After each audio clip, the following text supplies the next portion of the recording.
you a quick disclaimer. If you do not like true crime, don't watch this video.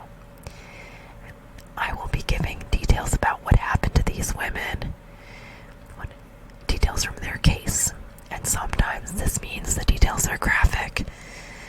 Sometimes women are assaulted before they're murdered, things like that. So if these are things you don't want to hear, just click out of this video and find something else. Sorry I don't look that great today. I have had a cold and I'm just not feeling super great, but I still wanted to record a video because recording is really important to me, and I love making ASMR videos. So let's get started with the video, okay? So the case of Khalil Wheeler Weaver, sorry. So he's 20 years old. He's a serial killer who targeted specific women, typically of African American descent, and typically sex workers, because he thought that nobody would care if they went missing. No one would go looking for them. And in just a matter of like a few months, he'd already killed a bunch of women. So some of the women we're going to talk about are Robin West, Joanne Brown, Tiffany Taylor, and Sarah Butler. So of these women, only one of them survived. There's also Mawa Duambia, but I'm not sure if I'm saying her name right. Her case was recently connected with Wheeler Weaver. So there may be more. We'll see. Like in the future, not like right now, but we might find out more. Might be able to make more connections with cases. So Robin West's family describes her by saying that she loved to sing and that she was kind to animals. Sarah Butler's family remembers her for working as a lifeguard and how much she loved to dance. So Robin West was from Philadelphia. She was last seen getting into her car by witnesses August 31st, 2016. She was murdered September 1st, 2016. She was also described as being headstrong, compassionate, and really liked helping homeless people. She dealt with some mental health issues, and she was days away from turning 20 when she was taken from this earth. She was celebrating her birthday in New Jersey at the time. She was supposed to go to a party, but she never made it to this party. Her family had not heard from her. She was one of a series of victims of this man, Khalil Wheeler Weaver. So 2 weeks following her death, her body was found in an abandoned house in Orange, New Jersey. The house had been set aflame.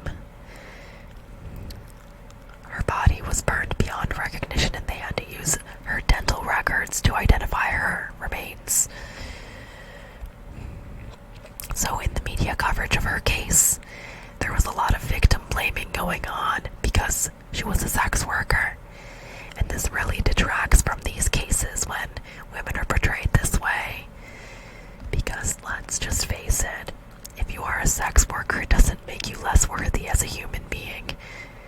If someone murders you, your life is still valuable. And it should not impede investigation, but it does in a lot of these cases. So these are some of the ones, for me, cases like this are ones that are really important to me. So, several weeks later,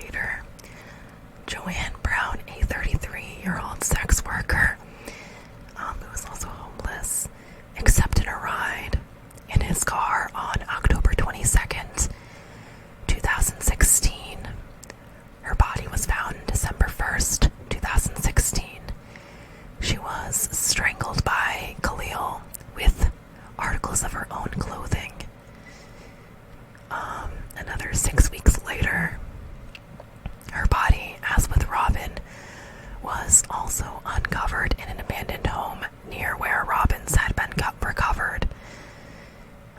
Initially, no connections were made between these murders, and his savage spree continued. Not long after, by November, 34-year-old Tiffany Taylor, also a sex worker, reported called police after being kidnapped by Khalil, having been raped and attacked by him. Though she did acknowledge the fact that she had intended to rob him, she was very desperate and pregnant at the time and really needed money. The police, though, did not believe her and instead arrested her for prostitution. So what had happened was they had been in a car. He hit her over the head, handcuffed her, and put tape over her mouth. When she woke, she found she was being raped and strangled. Somehow she managed to persuade him to take her back to the hotel, and she was able to lock him out of the room and to call the police.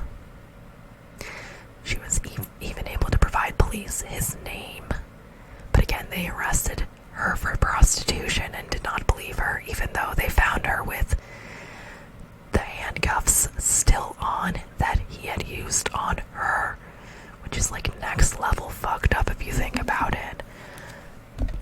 Around the same time, also in November, Sarah Butler began corresponding with him on a social media app called Tagged. So Sarah Butler was enrolled at New Jersey University, and I believe she lived at home with her parents, but she started talking to him on Tagged, and his username was Little Yacht Rock. He actually propositioned her for sex for $500. This happened around Thanksgiving. So she took her mom's minivan, saying she was going to go meet with a friend, and when she failed to come home, her friend and sister accessed her computer and found who she'd been talking to on social media, found the information from the dating app, and looked at all the messages. They decided to catfish him. They made a fake profile and used it to capture him and get him to the authorities. So they trapped him, basically. Ironically enough, one of the messages that was between the two of them, she was saying, "You're not a serial killer, right?" And that's always so sad to see when the person ends up in that situation. So you never know with people. But yeah, after she had gone missing, they had immediately put in a police report, a missing persons report. Sorry for any background noise. So when the sister talked to Khalil, she recorded the phone conversation and provided it to police. They also set up a time to meet with him and had police go to the Panera and meet with him instead. So kind of like a setup, which to me is badass, and also like, she's doing your fucking job, bro. I'm just saying, she's putting in all the risk and like giving you all the information. So they questioned him when they met up with him. They also found Sarah's minivan in Orange, less than a mile from Khalil's home. Her body was found at Eagle Rock Reservation in West Orange. It was found beneath some leaves. And like some of the other women, she was asphyxiated with her own clothing, her sweatpants leg. So they were also able to place him in the area where the victims went missing through cell towers, cell triangulation. They were able to arrest him with this information, and when they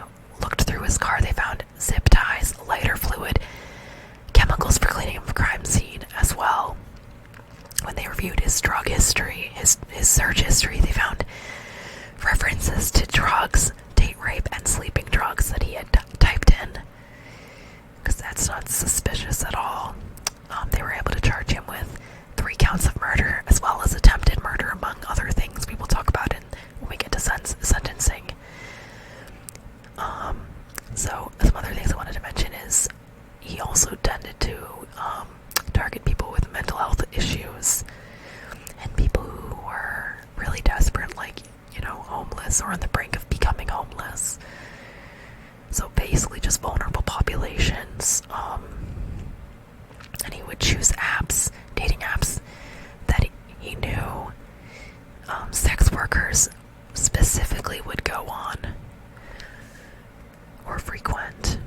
So his victims' faces were taped, their clothing used to strangle them to death, pretty much all of them, I believe. So his trial took place 2019. He chose to plead not guilty. And Tiffany, that was initially disregarded by police when she reported an incident of kidnapping, rape, etc. She ended up testifying in court for his trial, helping getting him put away, like the badass that she is. So I was like, yes, girl, amazing. I can't even imagine how scary that would be to testify against someone that did that to me. I can't even imagine. So, she testified about the kidnap, rape, strangulation that she endured, how she managed to escape. She wanted to make sure he didn't get away with his crimes this time, because, he'd been repeating this pattern. She also described how the attack changed her life. My whole life is different. I don't wear makeup anymore. I don't have friends. I'm always paranoid, but I'm happy I'm still here. As for him saying that he still didn't do it, it makes me feel like he has no type of remorse at all. She says that. She also, came forward in the media with her real name. She didn't hide. I mean, that's badass and so courageous. Yeah, she identified herself as a survivor publicly. She also said, he hasn't even shed a tear about anything, so he's not sorry at all about what he did. I'm over 100% sure it was him. And live survivors really help put people away, so it's entirely possible that without her they may not have put him away. She definitely made a difference, and I'm so glad that she was able to do it. It makes such a difference. But yeah, so the women he killed, he perceived as disposable. The kills were several weeks apart. They had very little DNA evidence. They did get something from underneath Sarah's fingernails, but really there wasn't much. I mean, he also burned some of the bodies. So during the trial, the judge describes Khalil Wheeler Weaver as a sociopath. It took the jury 2 hours of deliberation before finding him guilty of all 3 counts of murder: the attempted murder, the kidnapping, sexual assault, aggravated arson, and desecration of human remains. During sentencing, Sarah Butler's family and friends wore shirts with her photo on them. Her father advocated for maximum sentencing. He looked up at Khalil and he said to him, "I hope you suffer, boy, every night." Though no one was present to speak on behalf of Joanne Brown, one of the oldest of the victims, found in a vacant orange home. But the prosecutor well said she was equally loved by family and friends, and that she had struggled throughout her life with homelessness, mental illness, and poverty. So, I mean, yeah, so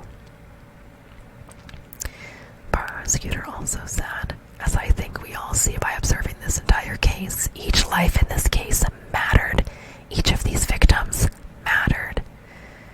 I agree. So the sentencing took place October of 2021. And again, he still showed no remorse. And he continued to claim that he was innocent. And he started saying things like, I feel sympathy for the victims. My heart goes out to the families and friends. However, I was not the person who committed these crimes. I was set up. No, you weren't. We can place you at the scene, bro. It's up. The gig is up. So he's sentenced to 260 years in prison. So, here's a quote from a loved one in regards to Sarah Butler. We have lost a beloved family member of our family, and there are no words for the pain and sorrow that we feel. And then they said Sarah was a happy, caring, and kind young lady who adored by her family and friends. A freshman in college, Sarah loved to dance, was a lifeguard for the YMCA. Sarah shined a light on the world that we will never be able to replicate or replace. But then April 2022, 15-year-old Mawa Dwambia's murder became connected with Khalil's murders. In addition to her, it is likely there are other victims we don't yet know of. So Mawa was last seen by her father and sister leaving her home on the night of October 7th, 2016. She was reported missing by her family but not located until April 2019, and her remains were confirmed as Mawa last year, November 2021. Again, I'm sorry if I'm pronouncing that name wrong. And her remains were found in Orange, New Jersey. Her cause of death was ligature strangulation. So that is everything I have for this case. I hope you got something out of it. Thank you so much for watching. If you are interested in this sort of content, please like and subscribe for more of the same. And have a lovely night. Sweet dreams, Moonies.